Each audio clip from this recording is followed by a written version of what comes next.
I assist mature women that are in what I call that season of transition. So, maybe the kids have left the house. Maybe you did just get divorced. Maybe you were just widowed. And it's really that transition. And you're looking for something more, or where do I go from here? And you don't necessarily know how to get there, but there's something that you want to go after. And so I help them to tap into, what do you really desire? And what would your unlimited life look like? Welcome to Making Change with Your Money, a podcast that highlights the stories and strategies of women who experienced a big life transition and overcame challenges as they redefined financial success for themselves. Now here's your host, certified financial planner, Laura Rotter. I am so excited to have as my guest today, Angela Wilson. Angela is an author, speaker, and founder of Angela Unlimited, dedicated to empowering women to live a life rich in every aspect. Her work and personal journey reflect a deep commitment to helping women to find their authentic voice and to embrace an unlimited life. Welcome, Angela, to the Making Change with Your Money podcast. Oh, I'm so glad to be here, Laura. Thank you. I'm looking forward to our conversation. I will start, as I always do, with the question, what was money like in your family growing up? I think everybody has a story about that. And so mine was really that, money wasn't talked about at all. Money was a hushed conversation, in that I grew up believing you didn't talk about money, and it was actually rude to talk about money. So you just didn't. And so my parents dealt with that very much like between the two of them. And so I grew up thinking, well, you have to do that all alone. And you're not supposed to involve anybody else in it. But, I find it so crazy from the standpoint of, how do we learn if we don't ask questions? And how do we learn if nobody really teaches us? It's so true. I've often thought about this because my kids come and ask me questions like, they don't teach it in high school. They don't teach personal finance in college. How is someone supposed to know how much you're supposed to spend on things? What a credit card is? It's really, financial literacy is so low. What was modeled to you by your parents, Angela? So what was really modeled was that, we had everything that we needed, but at the same time, it was, you didn't owe anyone anything, and you made sure that you had cash for everything that you needed to have, and if you didn't, then you did without until you had the cash. And so, for me, especially, when I became, a young adult, so, in my late 20s, I came out of university with a bank loan. And that wasn't something that was done in my upbringing. And it was not long after that, I had a mortgage for my first home. And that was unheard of as well. So, I kind of came out of the gate thinking, I'm doing something really wrong here. And I'm not living up to where I should be. And that's not the truth at all. What I didn't realize was, at that time, was the world was a very, very different place from when my parents were my age, and even from when my siblings were my age. It was a very different place. So that was a very interesting comment, Angela. So is there a large age difference between you and your siblings? It's not significant. My oldest sibling is 6.5 years older than I am, and my other one is 4.5. So there's enough of a difference that it's we are in different generations. Yes, but at the same time too, my life, I chose different things than they chose. So when I was buying a home, it was just, I had to have a mortgage. That's the way it went. So please share with our listeners the choices you made. You talked about having a loan when you went to university.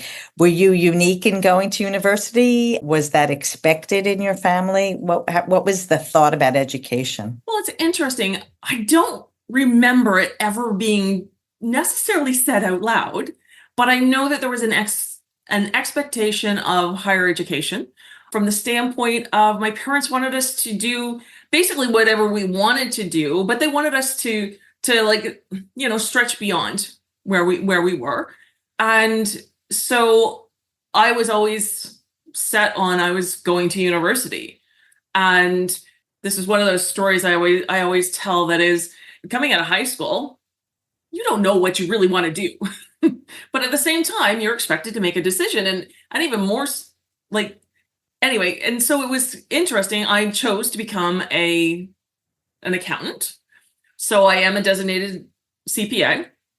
And interesting, my grade 13 accounting teacher told me that I couldn't do it.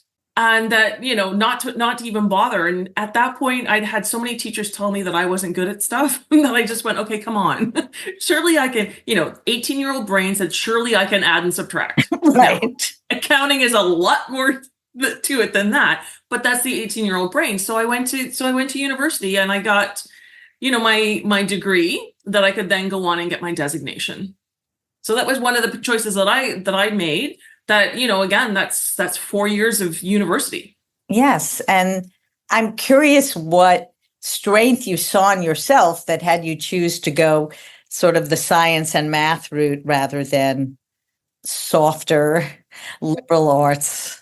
Well, it's quite interesting from the standpoint, I kind of already started to allude to this. I was told I wasn't good at pretty much everything when I was in high school. Oh my God, you had terrible teachers. Well, it was one of those things, right? Again, it was an age. It was an age. It really was an age. And, to be honest, I didn't see anything else really presented to me that I could go, that I even thought of. So when accounting kind of came up, I was like, okay, horrible way to choose your profession, but at the same time, I think sometimes when we have other things around us, again, I grew up in a very small area. So, you didn't have the same things of, I didn't know some of the other professions that were out there. Would I have chose differently? I don't know. This was the path. Exactly. And Angela, I think so many of us sort of we imagine that we're supposed to be planning out our lives. And of course, we learn as we get older that, it's a meandering path. And we can look back and see how choices we've made informed the next step and the next step. And that's a more helpful, again, thinking about your terrible teachers who were negative, it's more helpful to look back and see how it informed rather than to look back in regret. Mm-hmm. Oh, absolutely. Right. And yeah. CPA is a fine skill and designation to have.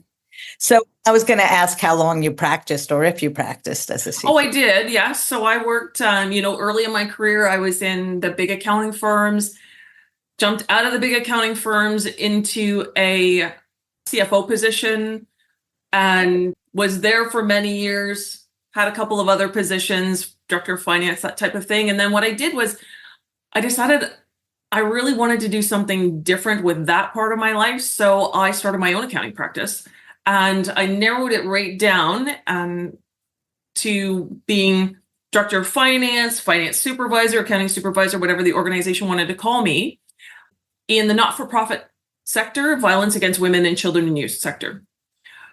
Yeah. So what I did was I did many clients to make full-time. And I loved it because, the not-for-profit sector, they so need that level of experience and expertise, but they don't have the funds to be able to pay somebody full-time or even like significant part-time. So it worked out really well for them and worked out great for me. So you were a consultant, essentially. Yeah. For a group of nonprofits. And have you always been in Canada? You shared that you're in the Toronto area now. Is that where you grew up? No, I didn't. I actually grew up in a beautiful area of Ontario called Muskoka, which is our main cottage country in Ontario. And as I said, I'm just west of Toronto. So I'm about 3 hours from where I grew up. Oh, that's so nice. So obviously you enjoy it there. So to situate us, how old were you when you moved to work for yourself and consult for nonprofits? I would have been about mid-30s when I did that, about my mid-30s. And I did that from 2006 until present, because I still have a couple of clients in that realm.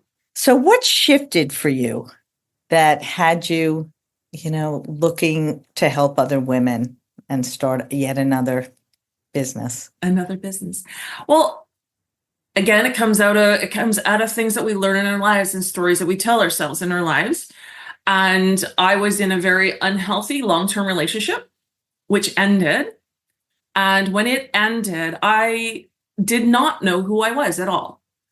And so I had to build and remember myself and figure out, who am I? Because in that relationship, I completely lost my voice, in that I kind of spoke when I was spoken to. I was very quiet. I know that's hard to believe now that I'm on a podcast doing this, but it really was. And so out of the experiences in that, I'll tell you one quick short story on this one. Being a CPA and having everything, completely handled for my clients, everything going on. One part of the problem at that time was I didn't have the mindset in my household to have everything as nice as how I had it for my clients. Right. What do they say? They always say the shoemaker's children go without shoes, right? Exactly. So, and I heard several messages about that in my personal life. And so it really was, when that relationship ended, I was at a spot where I honestly did not know if I could afford a latte. Now I could, but I didn't have the mindset to be able to stop myself from going to that spot of I don't think I can. And so I had to, and so out of that time frame, I really looked at it and went, okay, just a second. I have a successful business. I'm okay. And then I started thinking, how do other women do this? How do they do this? And so it really started me on that path. And I'm sorry, and do this is go out independently and start all over again. You had a business, but I guess you were reliant on someone else financially, or you imagined what was the shift? Well, there was a combined income in the home. You shared, because I don't take that for granted. As someone who works for couples, not everyone combines their finances. No, exactly. So it was a combined situation, and it was very much, so I didn't know, gee, can I afford to live by myself? Can I afford? Yes, I could, but I didn't know that at that time. So that was part of the process for me to remember who I was and my strengths, and then, step into those. And so I really wanted to start living a life to pay forward to other women, that they didn't have to go through some of the hiccups that I went through. And it's really about the women standing so much in their power and in their courage, because we all have amazing inner courage. Sometimes we just don't necessarily see it. The other side of it is I work with a lot of women that are very successful. And if you see them, you think they have everything going on because the outside is crystal perfect. But on the inside, they have those little gremlins talking to them in the back going, really? Do you think you can do this? Really? Who makes you think that you can do this? Those types of things. Imposter syndrome and self. Absolutely. Yeah. What I'm hearing also, Angela, is that, and one of the reasons I asked that question at the beginning is that your story, even when I heard you before say, I'm doing this wrong, I shouldn't have debt to go to university, I shouldn't have debt to buy a house, that somehow you internalized, and the teacher that told you couldn't do anything, you somehow internalized this sense that you must be doing something wrong. Even as you say, you ran your own business, you helped other people make financial decisions, and yet your story that you internalized had little and maybe nothing to do with the facts on the ground.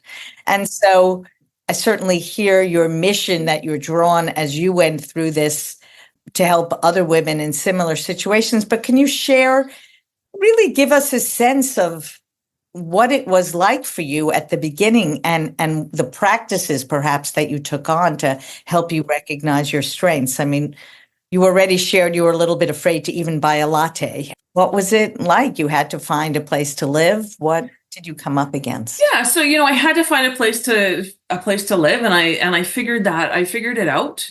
It's one of those things. It's you figure it out, and so one of the things that I want to say is, everything that I've gone through in my life, one of the things I always make a point of saying is I regret none of them. Even though they were at times they were so hard, I don't regret any of them because they brought me to where I am, and I love where I am.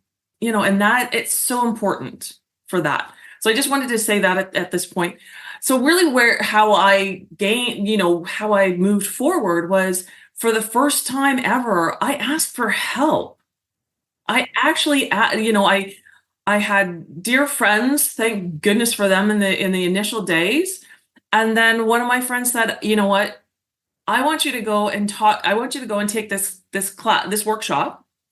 And I remember going, I can't spend that kind of money on a workshop. Are you crazy? And then I looked at it and I went, oh, this workshop's not going to happen for another, I think it was a full year, because it was going to be different places that I didn't have access to it. And that particular one was going to be like in a week or two. And it was about a 20-minute drive from my house. Again, things line up the way they're supposed to line up. And I went to that, and that was another opening for me, because what was that workshop? That workshop was called Get Out of Your Own Way. And the host of it was Jennifer Huff from The Wide Awakening.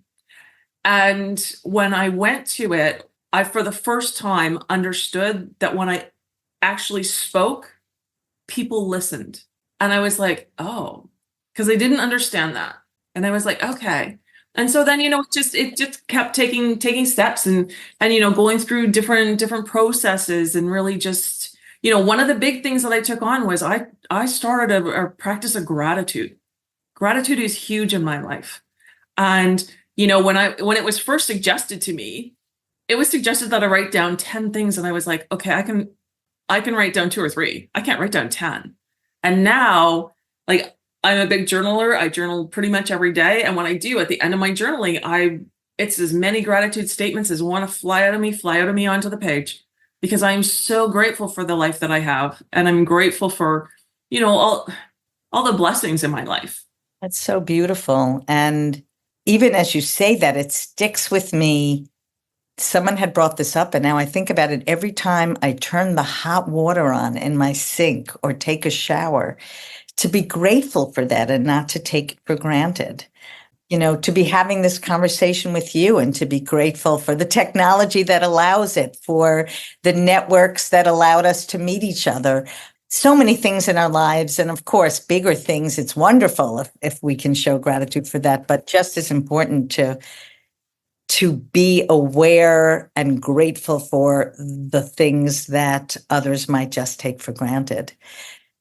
And as you talked about the strengths that you took for granted before you started these practices, can you please share the strengths that you've identified in yourself? So for me, I do have an immense amount of courage inside, or I wouldn't be here today. I know that without a fact. And it's that strength. It's also, I always say my tenacity is one of my great strengths. It's also my listening skills. And that's what, when I'm working with my women, it's, they need non-judgmental ears to be able to talk to. And I think that that's another one of my skill sets, is that I can be in a conversation and not have any judgment in it. That's one of those things that for me, I very much in my life now gravitate to people that are not judgy. And if you're too judgy, then I'm sorry, you're not in my circle, because it takes too much. For me, it just depletes my energy. And I'm like, no, thank you. I want to be around people that are here to lift each other up, have those big conversations. I love those big conversations. I call them juicy conversations. And really, they're thriving in their life. I would agree that you get to a point in your life where you can choose the spaces that you want to be in and the people you want to be connecting with. I feel like my experience when I started this business was, I just have to network. And any group networking event, I was there, whether or not it was people that I really felt comfortable with, that I felt were my tribe, if you will. And, now many years into my business, I pick and choose who I want to connect with.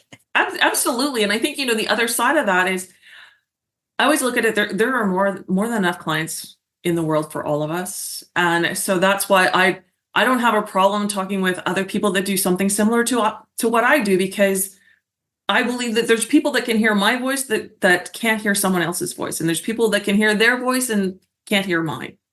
And it just depends on where we are in our journey.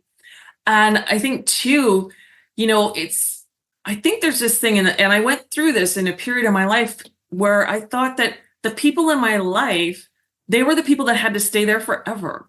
And that's not true. People come into our life. I can't remember the complete old saying, but for a season, for a reason, some for a lifetime. I have friends that I have been friends with for 50 years. And then I have other people that were in my life that I thought would be in my life for forever, and they're not. And it's because our past needed to go a different way. And because I was going this way and they were going that way, and it's okay. And I think when we're younger, I don't think we realize it's okay for people to leave our lives and go about doing their own thing.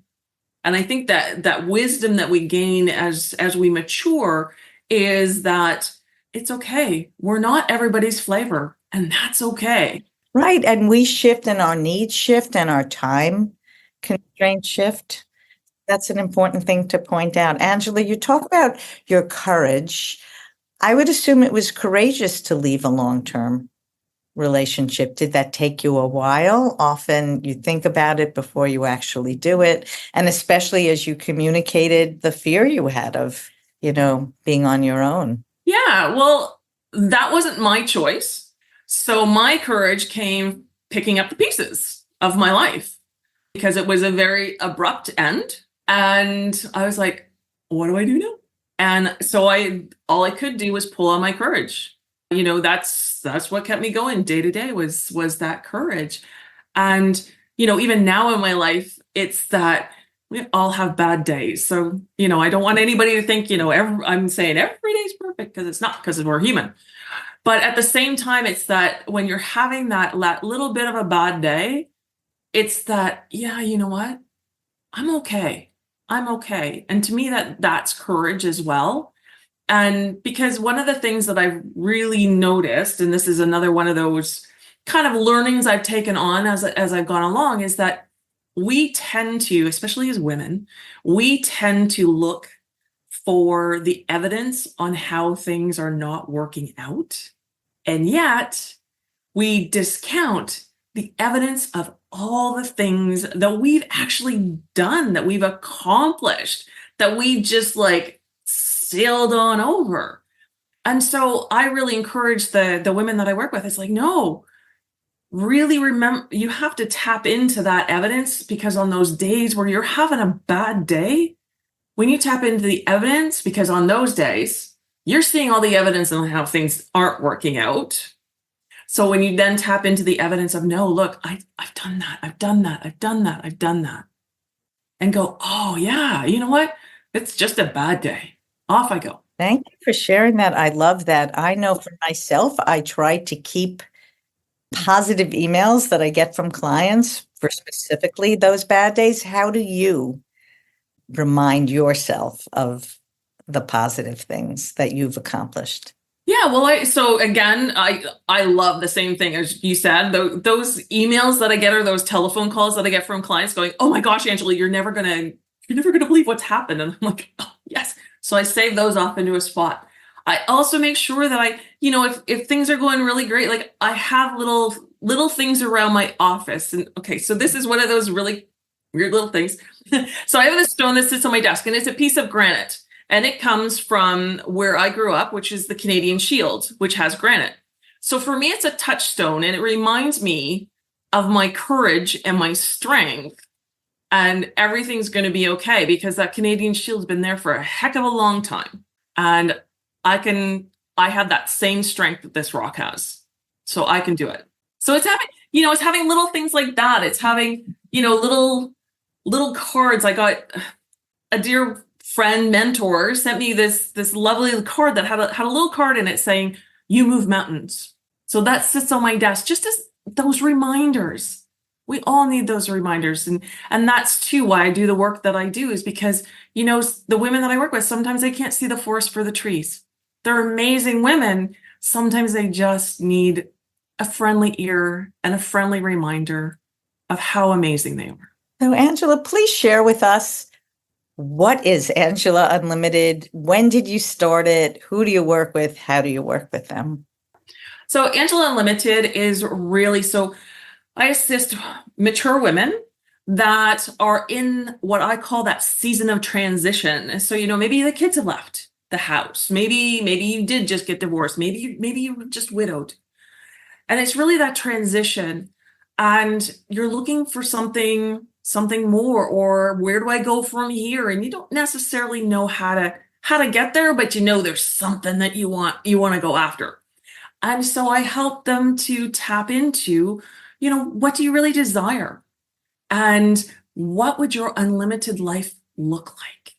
And how can we take steps to build, you might call it, I love calling it a dream map, from the standpoint of, I deal a lot with dreams with my clients, and, how do we build a dream map? And a dream map has all different parts. It's not just about money, but money is a big portion of it, because how are we going to fund that life?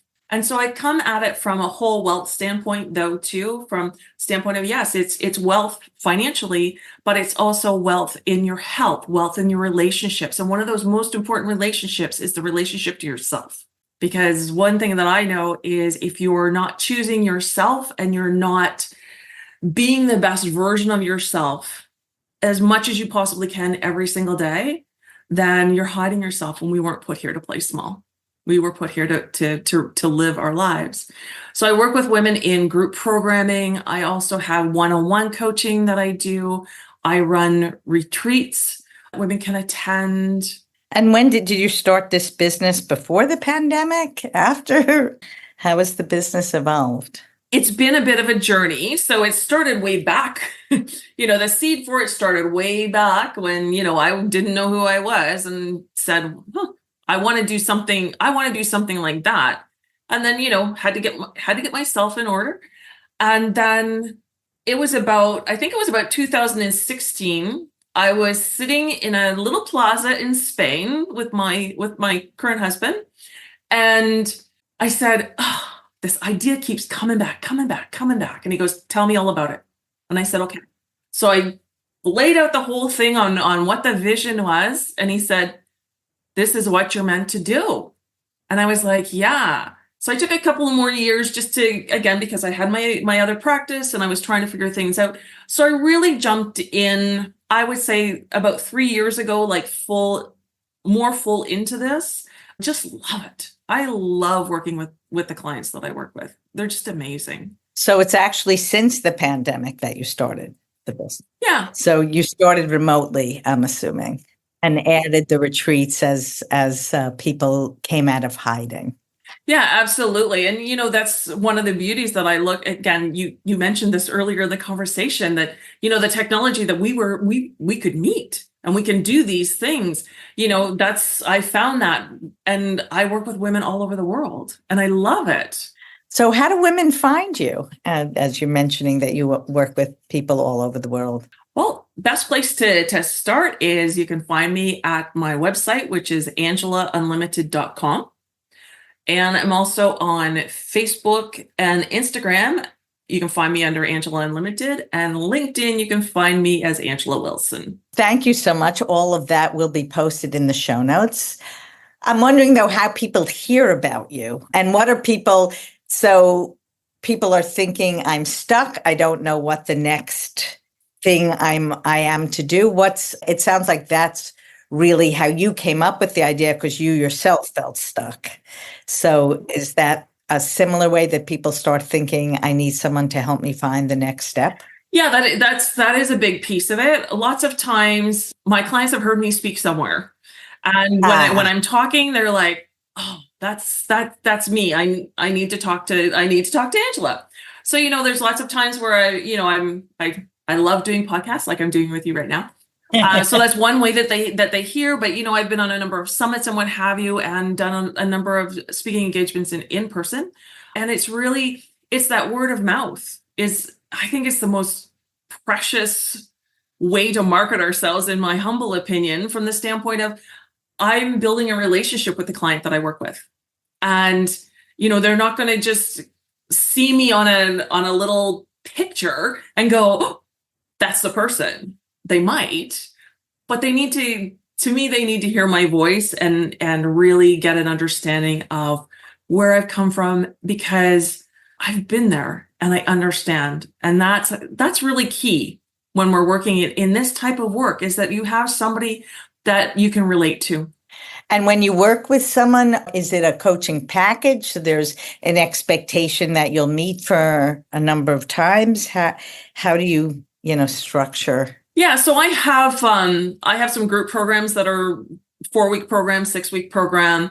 I also have a one-on-one package that's 6 months, year long.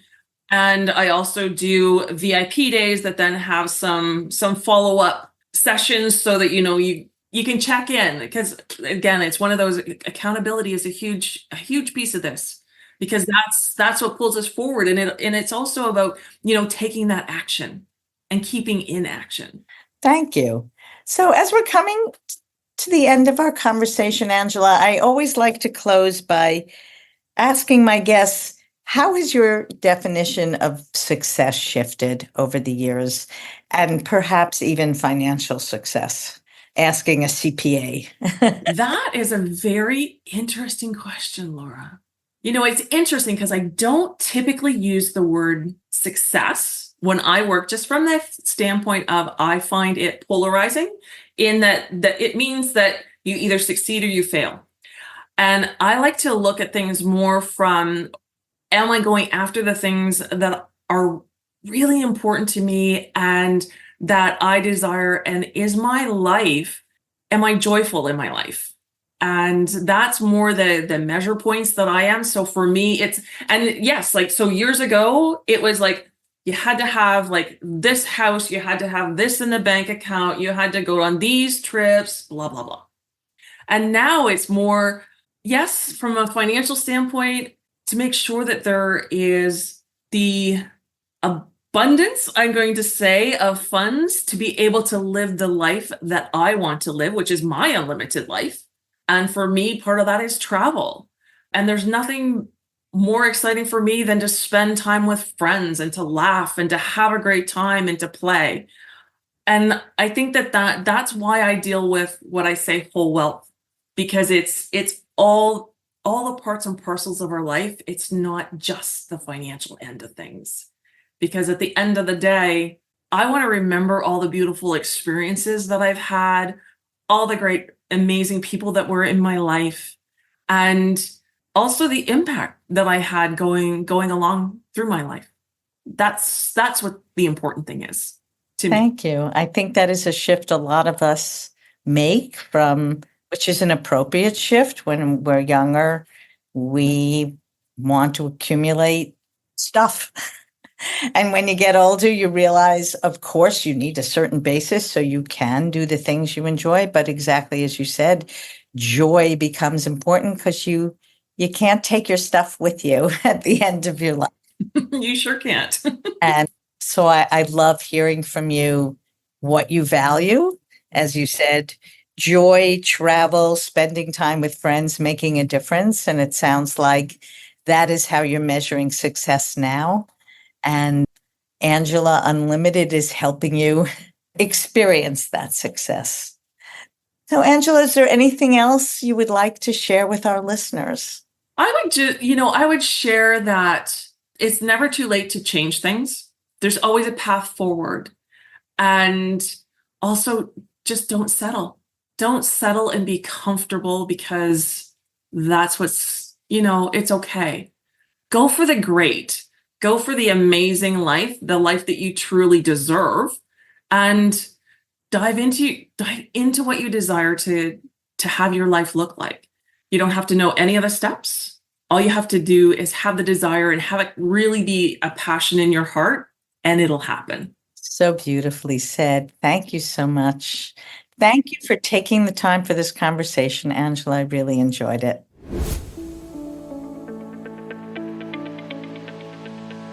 I hope you enjoyed my conversation with Angela Wilson, Chief Unlimited Officer of Angela Unlimited.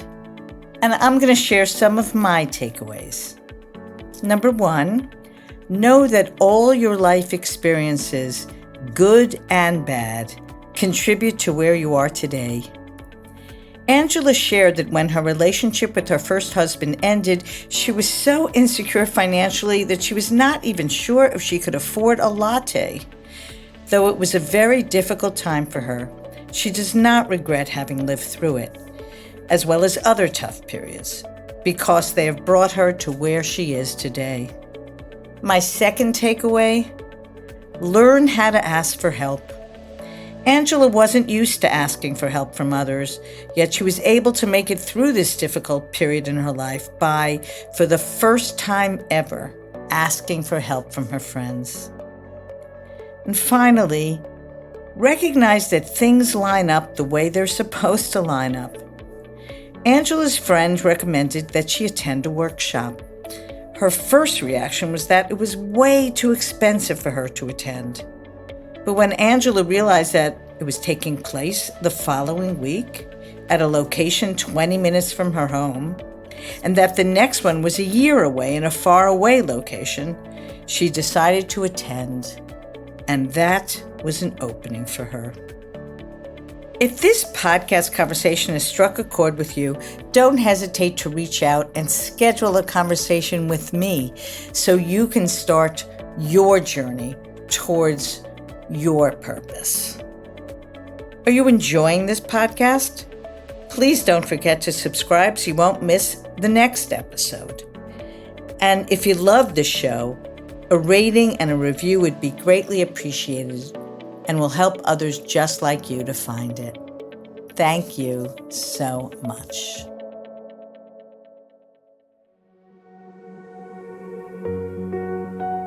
Thanks for listening to Making Change with Your Money. Certified financial planner Laura Rotter specializes in helping people just like you organize, clarify, and invest their money in order to support a life of purpose and meaning. Go to www.trueabundanceadvisors.com/workbook for a free resource to help you on your journey. Disclaimer, please remember that the information shared by this podcast does not constitute accounting, legal, tax, investment, or financial advice. It's for information purposes only. You should seek appropriate professional advice for your specific information.